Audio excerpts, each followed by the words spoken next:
দেশের বেসরকারি বিশ্ববিদ্যালয়গুলোকে আর জঙ্গি কারখানা হতে দেওয়া হবে না বলে মন্তব্য করেছেন শিক্ষামন্ত্রী ডক্টর আনাম এহসানুল হক মিলন।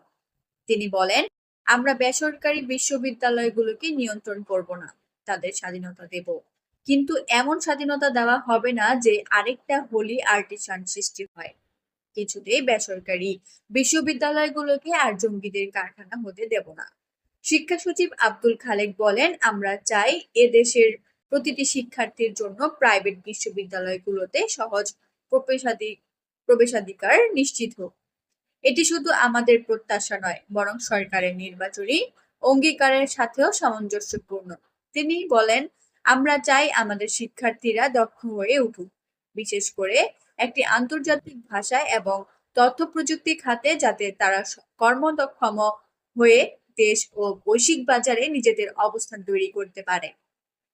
এই দুইটি লক্ষ্য পূরণ করা গেলে দেশের শিক্ষা ও মানব সম্পদ উন্নয়নে একটি নতুন দিগন্ত উন্মোচিত হবে।